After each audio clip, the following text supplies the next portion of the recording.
Yavapai Broadcasting and the City of Cottonwood proudly present Inside Cottonwood, an inside look at the decisions and issues of the City of Cottonwood.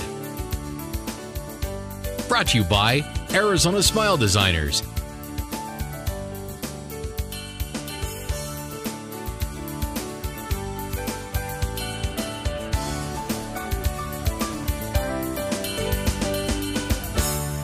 Hello, my name is Diane Jones and this is Inside Cottonwood. Welcome. Today we are visiting with Odessa Carr, who is the program... I'm the Water Education Program Coordinator. Okay. So, and she works with Yavapai County Extension, which is through the University of Arizona. That's right. And so there's all kinds of connections there of partnerships. And you're also, part of your position is paid for by the Yavapai County Water Advisory Committee. So there's just lots of, like I said, partnerships to your job. So let's just start right out and talk about, what do you do, Odessa? Okay, well, maybe I should start by saying that the mission of Cooperative Extension is to bring water, not water necessarily, not just water, but education, I'm screwing up here. It's to bring information and education from the university back to the local communities. So we do a number of things at Extension. We have a number of programs. A lot of people might be familiar with the 4-H program. Right. We have rangeland monitoring and horticulture programs. We have Master Gardener programs, food safety, consumer sciences program, and we have a water resource program. And I'm the head of the water resource program. Okay, and we just, in the Water Advisory Committee last week, we just heard a presentation which kind of brought to mind that, oh, we should have Odessa on the show. And I thought it was very interesting, all of the things that you do, but I think I wanted to start out with today talking about private well ownership. You know, if you have a municipal source of water, you really don't have to worry about the arsenic and the nitrates and all of those things that can be in water. But if you're a private well owner, there's really not a whole lot of help out there, but there's help at Extension. And so how do you help private well owners? Well, we have a couple of ways that we help private well owners.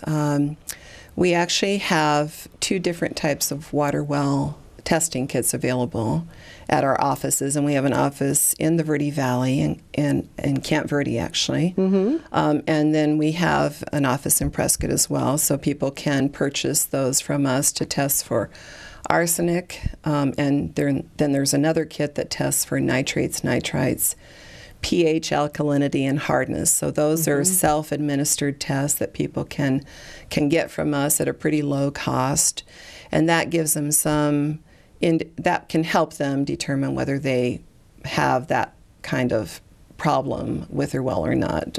It's nice to be informed.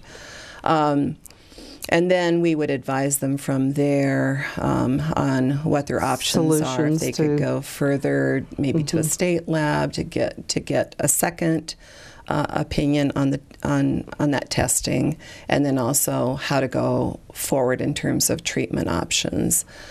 Every year we try to offer two different two well owner workshops for the private well owner, and we have those in different parts of the county because we serve this very large geographic area. So this year, actually, March 10th, we're having one in Camp Verde at the Camp Verde High School in the auditorium. It's going to be on a Saturday. Saturday, March 10th. From 1 to 4 p.m. 1 to 4, okay. So you private well owners out there, you have an opportunity to learn some information and make sure that your family's safe with its drinking water. And the second one will be in Mayer at the Community Center on March 24th. Okay, Mayer on March 24th from 1 to 5 p.m. Okay. At the Community Center there. And how does someone find out how to attend one of those classes? Call Extension, right? We have a website, so you can go to our website and you'll find information there. Okay. We'll have a lot of publicity out in advance of the workshops to make sure we're trying to get as many people attending those workshops as possible. Right. And we have experts from the University of Arizona who are coming up as speakers, and I'll be there to facilitate. Well, great. So that's a wonderful opportunity, and I hope folks will take advantage of that. So some other things that you do besides helping private well owners, you do a lot of education for teachers, and I think that's called Project WET. That's right. That's right. Project WET, Water Education for Teachers, is the curriculum that we use. And so in my position, half of my time is dedicated to working with the young people in our community, so students and their teachers. And then another part of my job is working with the adults in our community, and so that private well owner workshop is directed towards the adult audience. Okay, so children and adults are kind of your target audiences for service. You're right. It can help everyone. So I could tell you a little bit about our youth programs, because we have a number of different ways that we try to reach young people. If you think about when we went to school, I mean, I know that I never got water science as part of my science curriculum. So we're all recognizing the importance of water, and so we're trying to infuse that water science into the science curriculum in the schools. It turns out that in 4th grade, a lot of the standards, the science standards that teachers have to make sure that they meet, have to do with water. So that's a really good age group for us to direct our attention, our focus to.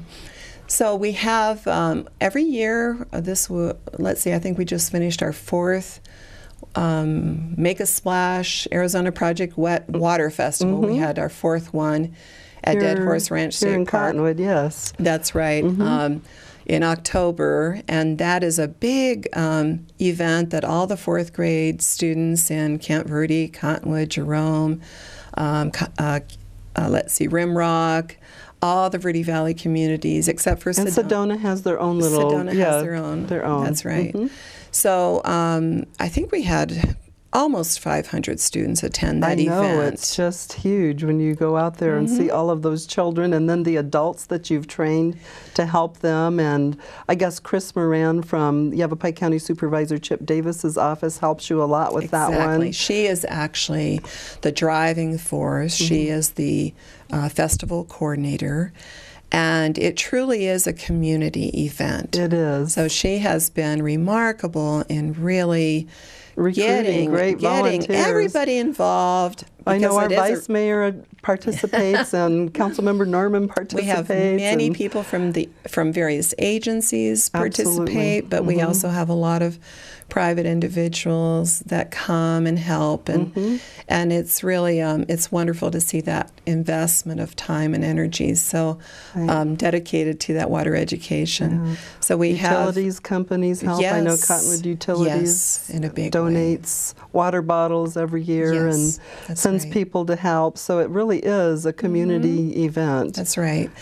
So there are 4 different activities that those students participate in while they're at the Water Festival for a 2-hour time slot. And all the presenters who facilitate those activities have gone through training. And then also the teachers, prior to bringing their students to the Water Festival, they are given a water unit that they start that water educational process in the classroom before the students attend the Water Festival, so that when they come to the festival, they're ready and already have a foundation upon which to build and understand the lessons that are being presented. So they have all these lessons, and then they are getting ready for it, they're preparing, but when they actually get there, it looks like they're having fun. Oh, it's very... So all the Project WET lessons are really geared to the students it's the inquiry process. So the students have there are a lot of hands-on materials. The presenters facilitate the lessons, so engage them in asking the questions, and usually they do an activity, they do a hands-on activity, but they're investigating while they're doing this activity. So it is a lot of fun. It's very engaging. It's hands-on. And we're really actually trying to teach conservation. Is that correct? Because not necessarily you're teaching science and... So a lot of us, you know, if you ask the average person on the street, where does their water come from? They don't there really isn't. The tap. For many people, for many of us, I'll say it, you know, I mean, I was there at some point in time as well. We have all had to learn and grow our knowledge base. Very much so. So where does our water come from?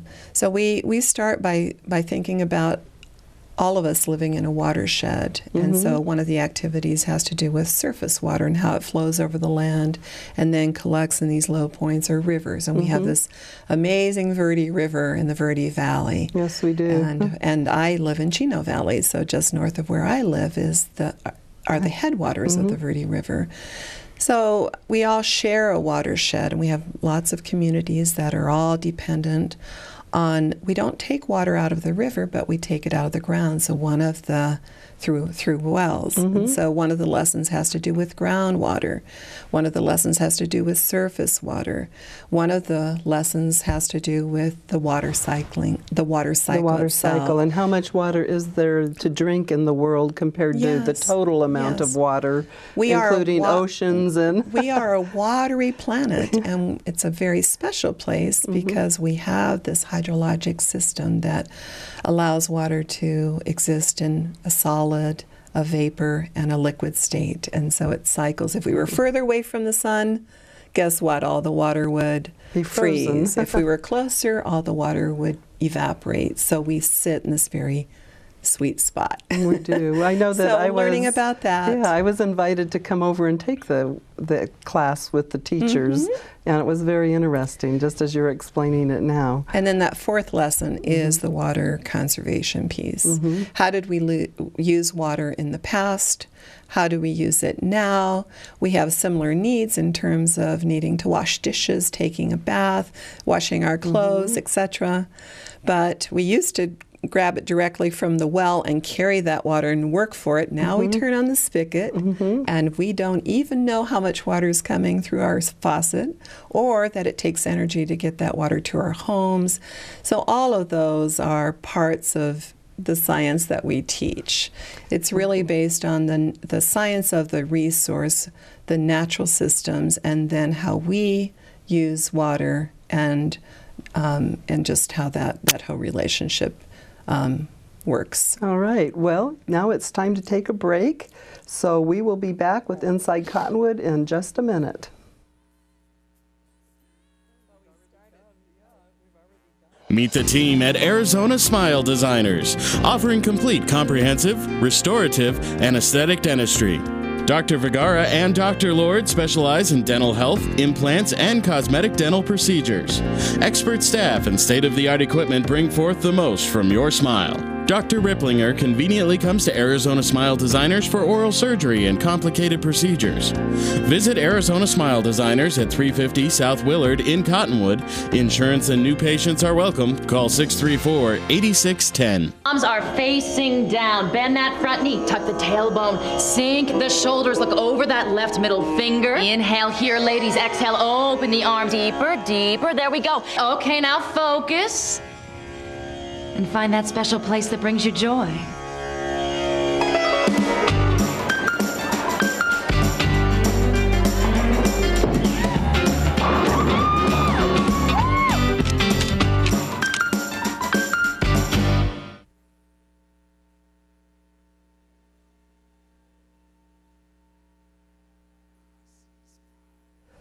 Welcome back to Inside Cottonwood. I'm Mayor Diane Jones, and today we're interviewing Odessa Carr with the Extension Service. So Odessa, we've been talking a lot about children. Let's talk a little bit about adults. What does Extension do for adults, or what does your program do for adults? Well, we have Let's see. We have a number of watershed groups that are quite active in Yavapai County. We have the Upper Agua Fria, Friends of the Upper Agua Fria Partnership. That's one group. We have the Friends of the Verde Greenway. We have the Oak Creek Watershed Improvement Council, the Prescott Creeks. There are all these different groups that are working on various aspects of water, and some of it's water quantity. How do we maintain flows in the river? Some of the work is geared towards impairments, water quality impairments in the streams. So, do you do the testing? I know that different clubs do testing. So what we do at Extension, we bring up experts to help these various groups. We can bring some expertise as they're looking into some of the problems that they see out there in the watershed. We provided we did do a Master Watershed Stewards program this past year. Now, you've done many of those throughout the years. I know a lot of graduates from the program. Yes. And students will go through a class, a fairly intensive class, and various experts come as speakers and really enrich the students really gain a lot from this kind of exposure to a lot of different subject areas and hearing from local experts. So we did a class in partnership with the Oak Creek Watershed Improvement Council, and probably in the fall we'll do another one in partnership with the Verde River Basin Partnership and the Friends of the Verde Greenway. So a lot of it is working, like I said, with these various partners to help bring that water science to their work. We also I have a partnership with the Natural Resource Conservation District. The NRCD is the one in the Verde Valley, and that's then correct. In the Prescott area, it's the Willow. Chino Winds is Chino the Winds, NRCD district there, and so I've partnered with them on bringing some of the Project WET lessons. They also provide water education to some other grade levels. My programs are primarily directed to fourth graders, and so we've been partnering with them. But then again, that's the youth audience. And I also at Extension, I answer a lot of calls from the public. The public can just call us about any question that they have regarding their well or anything pertaining to water. So I'm there as a resource for the general public as well about water issues. And we'll have the phone number up right there on the screen where people can call and get information from you. Great. So thank you for... So what are some other adult programs that you work on? Let's see. We did a pasture management workshop this last summer. We have, let's see, I know what we're doing. We're working on a rainwater harvesting workshop. There's always new things coming down the line, so we're planning on a rainwater harvesting workshop in May. That will be in Prescott, and then in June there will be one in the Verde Valley. Well, great. Rainwater harvesting is so important. I just met yesterday with some folks from the Verde River Citizens Alliance and our staff to talk about putting a rainwater catchment on a City Hall building as a mechanism for the public to learn about it. So they've probably gotten information from you, I'm sure, to help them. We also, part of the work with these various partners has been to develop different tools that an individual could use on their own property. And so we have one that's called a stream care guide that Prescott Creek's just put out. And a lot of other groups have been very interested in having a similar tool. And basically, it's only one tool in the toolkit, but it's a very colorful booklet that we're hoping that people will have on their coffee table. And I like it because it empowers the average person to just look at things that maybe they could do on their own property to help with water quality issues. one of the things is proper disposal of hazardous waste. What do you do with something that it's has difficult, expired? And, right? There's no place to take it sometimes. Exactly. So. Right. So those are the sorts of things that we're encountering throughout our communities, is that there are these issues that we need to address. So what do you do with expired drugs, for instance, pharmaceuticals? We know we don't want them to end up we don't want to flush them down the toilet, because they then end up in our groundwater. Eventually, they can come back and cycle through some of the ones that are more persistent. I know that Cottonwood's been really on the forefront of that with Dump the Drug Days, along with Matt Force. Matt Force has done a whole lot. And actually, people can take their expired prescriptions to the Cottonwood Police Department. That's right. Any day they're open from 8 to 5, so they can dispose of those. And that's a great point. We do not want to flush them. We do not want them in our drinking water. Exactly.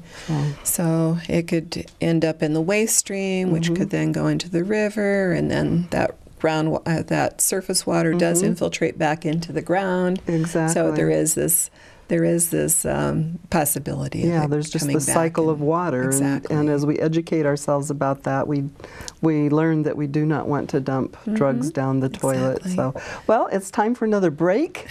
So we'll be back in just a minute.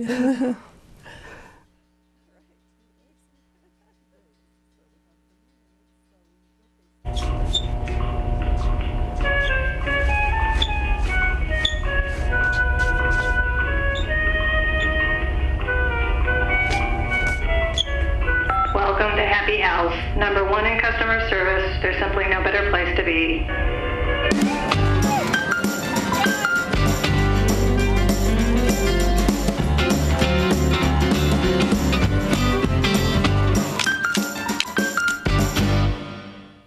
Meet the team at Arizona Smile Designers, offering complete, comprehensive, restorative, and aesthetic dentistry. Dr. Vergara and Dr. Lord specialize in dental health, implants, and cosmetic dental procedures. Expert staff and state-of-the-art equipment bring forth the most from your smile. Dr. Ripplinger conveniently comes to Arizona Smile Designers for oral surgery and complicated procedures. Visit Arizona Smile Designers at 350 South Willard in Cottonwood. Insurance and new patients are welcome. Call 634-8610.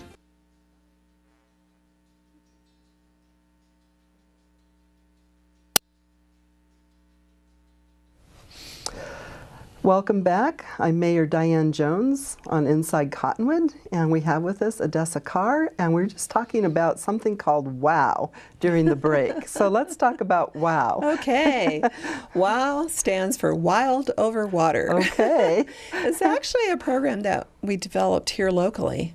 Actually with a lot of schools don't have any money for field trips, and a lot of pressure is on teachers to really, they have a lot. They have a lot of federal rules, and now new state rules with third graders can't pass until they read, which is all good, but you have to have the funds and the ability to meet all of these regulations. So we decided with our Wild Over Water program that we decided that we would like to take these programs, some of these key lessons that we think are so critical, especially for fourth graders. We're targeting, again, that fourth grade audience, to bring those lessons directly into the classroom. And so that is actually a program that we have had running in the Prescott area, the various communities in the Quad City area, for the last 3 years. And so I have a whole core group of docents who have trained on these lessons, and they adopt a fourth grade class and then visit their adopted class on 5 different occasions, and usually with a week span in between. So they really develop a relationship with those students, and there's time in between the lessons for the teacher to reinforce those lessons. And so anyway, it's been a very successful program, and in fact, the Natural Resource Conservation District here in the Verde Valley we've just been talking about the possibility of bringing that program into the Sedona schools. And so we're continually looking at ways that we can partner we would like to not only target just one grade level, but then also be able to reach other students at various other grades, because which you did with the Cottonwood water audit. Yes, the that's 7th right. grade That's right. classes, which you were involved in. Exactly. We had a school water audit where students, 7th grade students, measured the water at their school in terms of how much water did they use while washing their hands in the bathroom, flushing the toilets, in the kitchen, right? They were monitoring all of that. Then they even used their drinking fountains, so they put a little bowl under and figured out how much was being wasted and that sort of thing. And then they came up with a total amount that they could conserve by putting on the little, what do you call those things on faucets? Those are called aerators. Aerators on faucets. Yes. Thank you. Yes. Yes, and again, it's connecting students to their water use. And so they also went home and did a home water audit. So it's bringing that awareness to the fact that we have taken for granted this amazing resource that we need in all of our lives. Right. And so anyway, trying to bring water science into the schools at various times in their academic career. We also do take students and teachers out to the Verde River or to other local streams. That's fantastic, getting people out to the river and to see the river and experience it. Some people might not even know we have a river. So very true. I know. It's pretty amazing. So that's one of the things that a lot of us who are in the field of education, especially water education, we realize that, it's really important to understand the value of these rivers, what they provide to us and to the habitat that they support. And there's something like 80% of all the species in Arizona are dependent on riparian habitat, streamside habitat, for part of their life cycle. And we don't have that many streams in Arizona. We don't. Streams in Arizona are just such a precious resource. They really are. They're really a treasure. So getting both adults and children down to the river to experience it and enjoy it is good for the river. That's right. And understanding that our rivers are threatened. We have done this across the state. We've dried up rivers that were once free-flowing. The Santa Cruz, the San Pedro, the Gila River. Many of these rivers were free-flowing. Salt River, don't forget that one. And the Verde River, when you look at it, it doesn't have that much water in it. When I was a little girl, back in the 1950s, I'll give my age away, and we lived down in Sierra Vista. When we would travel up to see my cousins in Flagstaff, we would cross running rivers, such as the Gila. So to know that they are now dry rivers, they're dead. They don't support anything.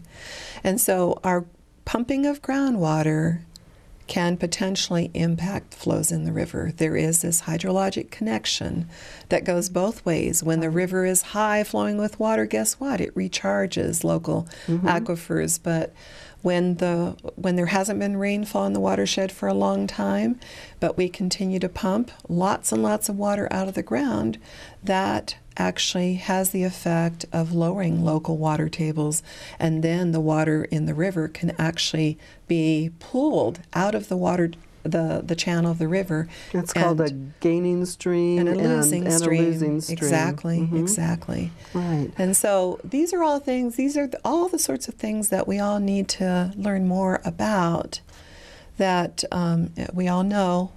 Every action has a reaction. We've heard that adage. And so just learning about our water use and just what are all the interconnections and what are all the things that we should be considering. Right. So we're doing a lot of activities to try to ensure the protection of the Verde River, and we're doing a lot of activities in conservation. I know that the city of Cottonwood, with all of our conservation measures, we're actually pumping 1/3 less out of the aquifer than we did when the water company was private. just because of tiered water rates, and that is really, and in the summers we have alternate street watering, you know, and that sort of thing. So it all works for the good, so that we can provide water for people, because people are very important too. So it's just all working together to figure these things out and do the best we can with this very precious resource that we have. Exactly. So we have just another minute to talk, and I want to just find out from you, what's the reason you got into this kind of work? Share that with us quickly. I have a pretty strong science background. I've always loved to be outside. I've had the good fortune of working outdoors a big part of my life on a ranch, and then later as a field guide in the Grand Canyon. And I've always been very curious about the world, always asking those questions. Why is this way? And so basically the scientist at work. And you taught at Yavapai College? I taught at Yavapai College, that's Hydrology? right. I have a degree in earth science, and while I was taking all my geology courses and my earth science courses, I was always thinking about water. And then also I have to say that it's not just the intellectual pursuit, but I've spent a lot of time on the Verde River. I live within 6 miles of the Verde River headwater springs. And you know what? It's a place that I've seen over the years, and I fell in love with it years ago. As many have, yes. Exactly. I have pictures of the Verde River from the headwaters too. I know you have. I love the river too. So I understand that passion. And you know, we have a hard time measuring the value of the river in terms of what it gives us in other ways. And so there really is this. So for me, that love of the river. I've witnessed wonderful things out by the Verde, pronghorn coming down to drink. One time there were little, some coyote pups just rolling on the bank. They didn't know I was there, hidden behind a tree. You know, just those magical moments that are so precious. And so those were just times that I treasure, that I will never, ever forget, that connection with place. Well, I think it really shows that you have a passion in your work. I see that as I watch you work, and we just want to thank you for being here with us today and sharing some of the programs that all of our citizens in the area, all of our Verde Valley citizens, and all of our citizens in the Prescott Quad City areas, and all the citizens in the county can access these programs, and today you have learned how. Thank you so much You're for inviting welcome. me here. Yeah, this is Inside Cottonwood signing off for this session.